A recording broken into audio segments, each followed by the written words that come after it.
We have some big news to go over today, folks. The Toronto Blue Jays have made multiple surprising moves, and these moves are not only intriguing, but one move in particular is very notable and is going to have huge implications going forward for this team following a brutal start from Bowden Francis in yesterday night's game. We're going to break down exactly what that move is and discuss what it means going forward, as well as break down some absolutely crucial injury updates, including one update from Max Scherzer that is very important, as well as a few other notes on this episode, folks. Before we get into it all, if you're a part of the 71% who aren't subscribed to the channel, this is the place to be for daily Jays content. We are on the road to 20,000 subscribers. If you want to help us towards that goal and you're enjoying the daily content, make sure to hit that subscribe button. Ladies and gentlemen, there is a lot to go over today. Now, obviously, I discussed in yesterday's video a couple times about how Max Scherzer yesterday night had his the big game. Now, obviously, the big, I guess, not necessarily major league game or anything like that, but he had a rehab assignment, and we have an update on that. But first, let's dive into the moves that happened here. Now, some pretty big notes, and I made a video last night about Bowden Francis following the brutal game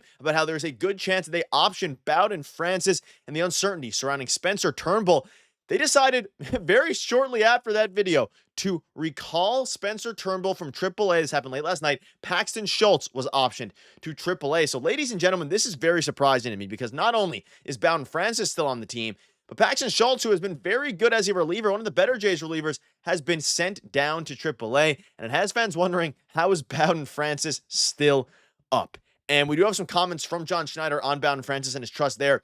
But this is very notable, folks, because Spencer Turnbull's 35-day window following getting signed, they would have had to make a decision on him, either to call him up, let him go back to free agency, and re-sign him to another minor league deal if they wanted to actually get him back in the team, or rather re-sign him to a minor league deal, because this was a major league deal that the Jays signed both him and Jose Urena to before DFAing Jose Urena. Ladies and gentlemen, Spencer Turnbull is going to be making his debut. Now, if you've been following the channel, I've been covering his rehab starts. He was averaging 89.2 miles an hour in his last rehab start, which was very bad. He maxed out at 92. He was all the way as low as 87, I believe, or something like that. Don't quote me on the exact numbers.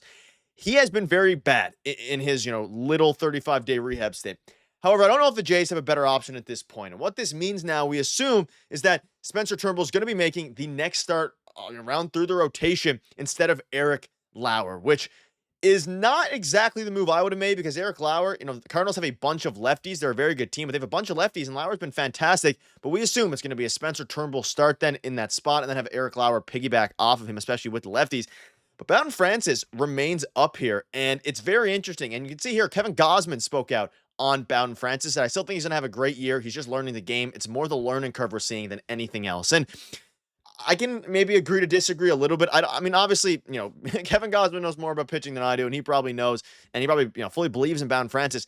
The location for me is the big difference. Last year, he was locating his fastball. He was locating his splitter. This year, his splitter's down 2 miles an hour, and he's not locating at all. And he doesn't have the electric stuff to where if you're not locating, you can get guys out like a lot of the great pitchers do. If he's not locating, he's getting hit for home runs every single time. He's one of the biggest home run guys who gives up home runs in the major leagues. He's given up some of the most home runs in the major leagues. And as a result, if you can't locate, that's going to happen. And of course, that has inflated his ERA. But Kevin Gausman, on his side of things, he's saying, okay, listen, we have full faith in Bowden Francis. He will be good. And clearly the Toronto Blue Jays do too, because they decided to keep him up, and Spencer Turnbull has been recalled from AAA. And also, John Schneider on the Blair and Barker show came out and said that they plan to have Bowden Francis start for the foreseeable future. And of course, this was following or prior to yesterday's brutal game, and maybe even prior to the past couple. I don't know the exact date that quote was. I believe it was last week sometime. So it would have been at least before last start.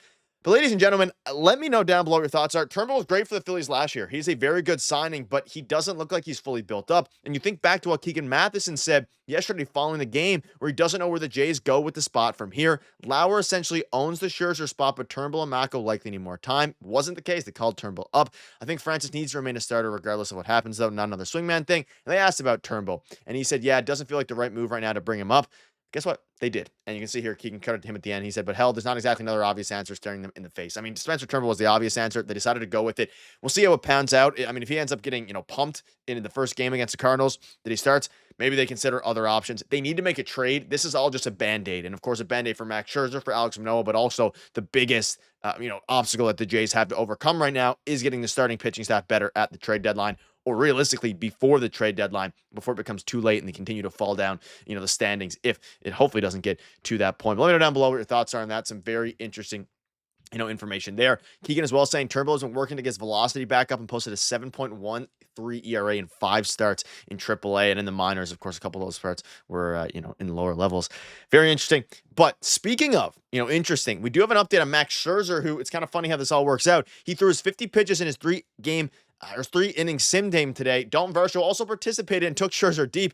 Scherzer threw all of his pitches and felt good per manager John Schneider. Next step's a side session in a few days as if taking a normal rotation turn. Very good news, folks. And I said last night in the video that this is going to be one of the bigger, things because he felt good, which is about all you could ask for. And of course, Dalton Varsho is slowly making his way back. I kind of forget the Jays have been rolling so much that we forget that he has been out because of how good Nathan Lucas has been playing and all those different things. Santander is out as well, which is, people might forget that, and the Jays have been playing better without him.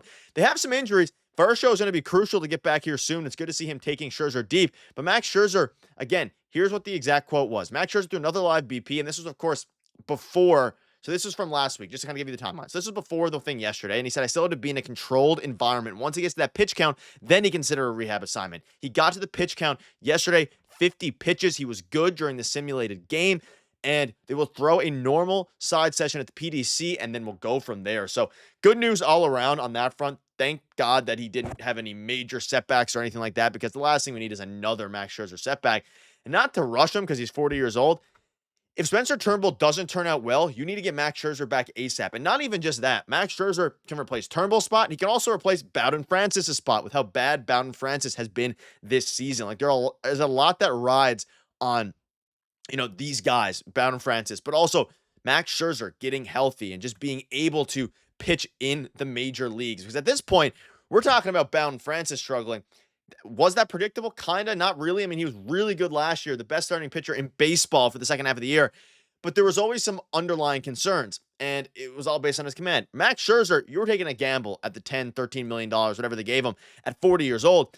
He's pitched 3 innings, and then he got taken out, and he hasn't been back since. And you have to hope and pray that there's something left in his arm. This is all just Band-Aid work for Ross Atkins to get a starting pitcher. There's going to be guys available. There's going to be pitchers that are going to become available on the market as we inch closer and closer. And some of them, I'm sure, within the division, Orioles, Red Sox maybe even, although they're trying to compete, of course. But also, guys like the Angels, Tyler Anderson. There's just a lot of different guys that are going to become available. The Jays need to act faster. Think back to 2021, the bullpen. They waited too long to act on it. It cost them the playoffs because by the time that they went and addressed the bullpen, kind of at the deadline, they were too far out of the playoff race. They missed it by 1 game. By too far out of the playoff race, obviously they were still in it because they lost by a game, or missed it by a game rather, but they took too long because you lost too many games because of the bullpen. Is that going to happen with the starters? We saw it yesterday. The offense was a little bit bad. They need to address it fast. Trades are going to be coming, and we're going to keep you up to date with all the latest news. Again, as Adamako pitched in AAA yesterday and gave up 4 no runs on 4 hitless innings. So he could be a potential option as well, as Keegan Matheson said. But 4 hitless innings is impressive for him. Ladies and gentlemen, we're going to keep you up to date with everything Toronto Blue Jays related. You're going to want to make sure to hit that subscribe button. Folks, big game tonight against the Cardinals. Right back at it. Hopefully they can take care of business. Cheers.